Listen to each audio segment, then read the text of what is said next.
Hi everyone, hi my students, how are you? Actually today we are standing for Washington Monument by Night, this poem written by Sandburg. Okay, before we start our poem, before reading, I want to ask you, who is George Washington and what is Washington Monument? I give you 5 seconds to think about it and come back to me and tell me what is Washington Monument.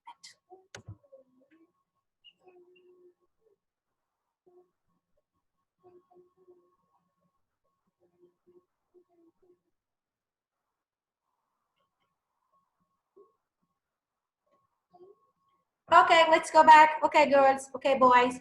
Listen, good job. Yes, for sure, George Washington is the first president of USA. And actually, he was born in 1732 and he died 1799.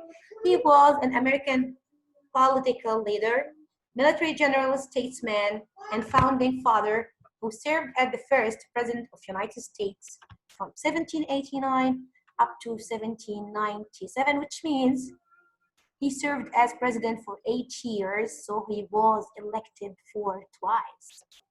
Okay, why George Washington? Why did they build for him a monument? Because he was the father of America, or like they say, is the father of our country. He was so loyal, he was superhero, he was so tough, so smart, he was intelligent, he was loyal to the country, and he fought for independence, or America's independence.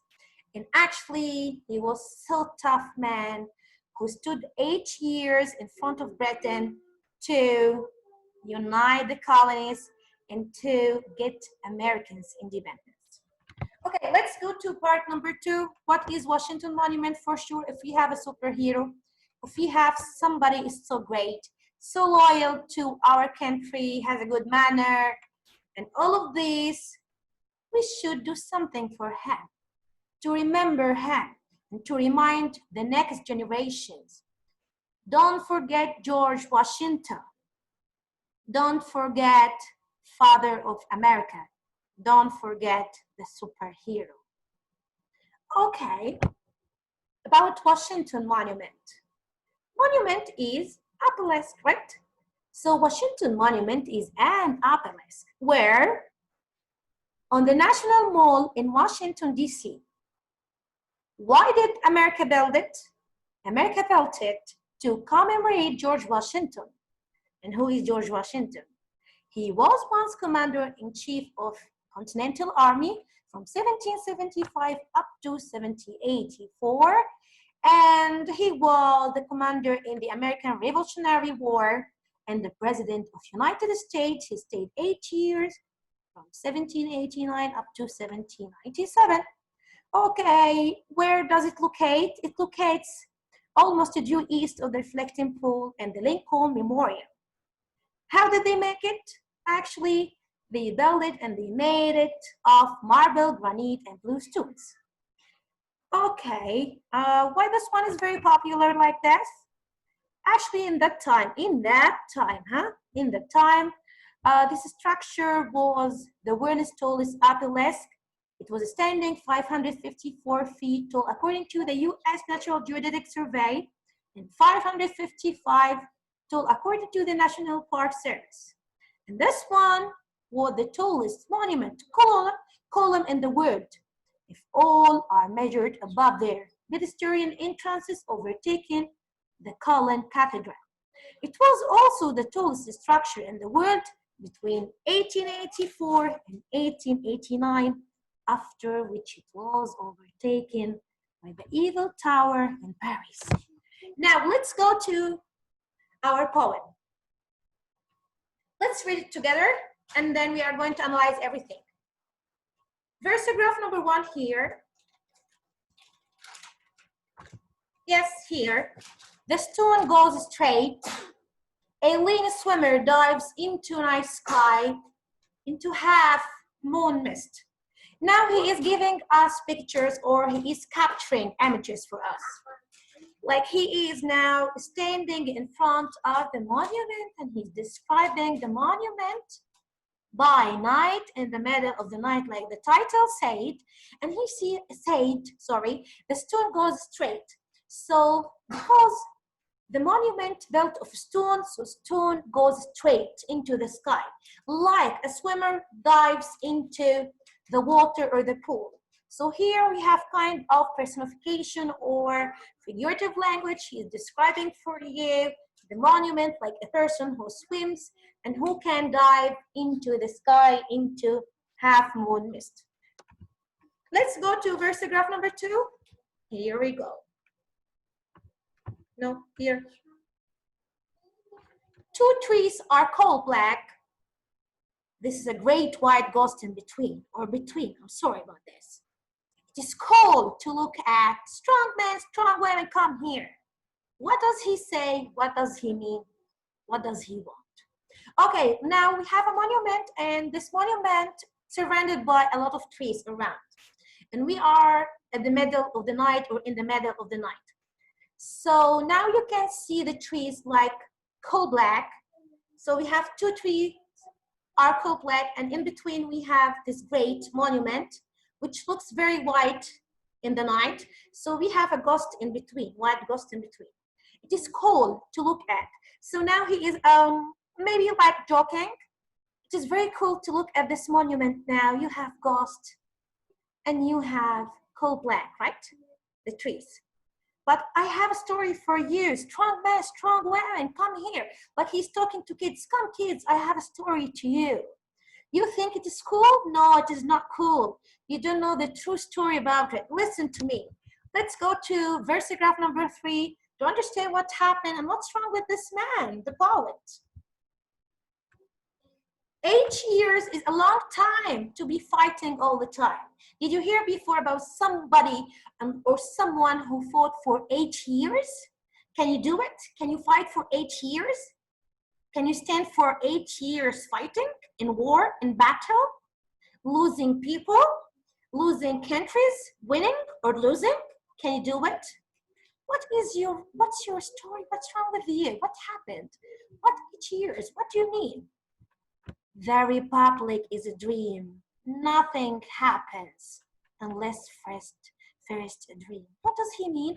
He said that George Washington and American army, they were fighting for the republic. So republic is a dream. We are dreaming for independence, and we are dreaming for republic, and we are fighting, and we will never give up. So nothing happens unless first a dream. So now America has a dream in that time, I mean, and we have a dream like the republic is a dream, and we are going to achieve our goals. We will stay for 8 years, we don't care, maybe 80 years, but we will never give up with this father of America, the superhero. Okay, first versegraph number 5. Now the poet is going to other picture. He's capturing for us another image. He said, the wind bit hard at Valley Forge one Christmas. So now he's talking like he's telling a story, or a storyteller. He's giving us the setting, like where and when. He's talking about Christmas, so when in Christmas, and where in Valley Forge. And he's describing for us that the weather was so hard, like the wind bit hard at the Valley Forge one Christmas, and the soldiers tied rags on their feet. Now he is describing for us the picture of soldiers and how did they suffer. They were tying their rags on their foot or their feet, so they don't have any cloth, they don't have boots, they don't have shoes, so they are tying the injuries with some rags. And let's go to red footprints wrote on the snow. He's giving you another picture now, another image about the soldiers are bleeding, so the red blood is writing on the snow. So now we are talking about suffering, yes, and dying. So, and the stone shoots into stars here.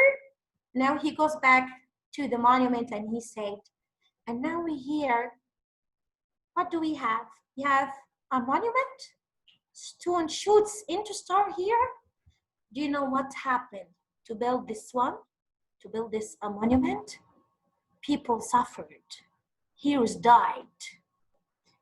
So, and stone shoots into stars here, into half moon mystery night.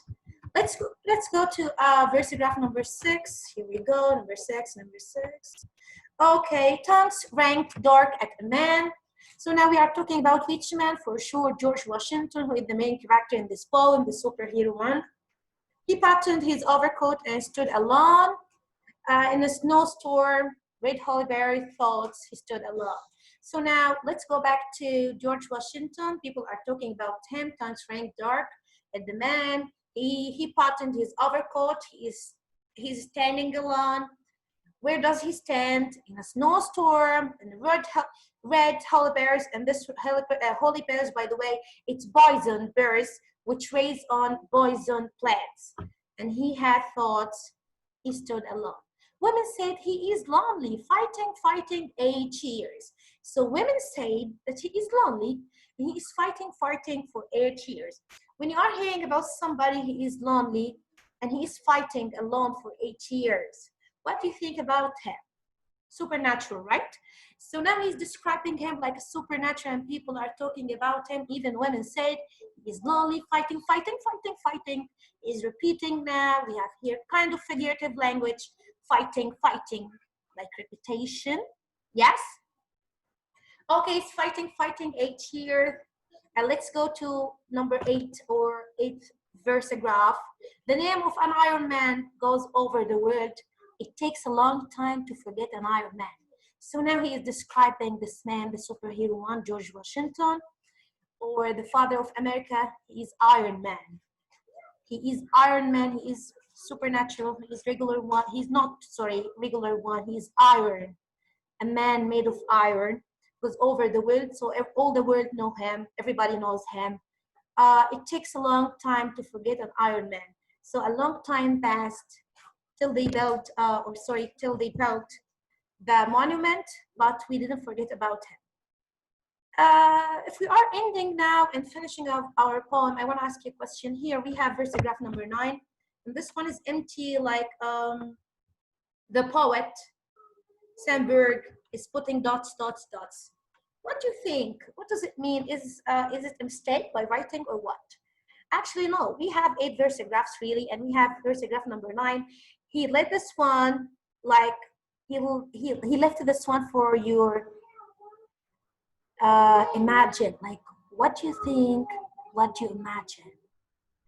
Now, my question is, after you read about George Washington, and after all you know about George Washington, tell me, are Obama and who? And this one, Trump, are they real presidents? Yes or no, and why? Thank you for your listening. I hope my video is useful for you. See you again. Bye.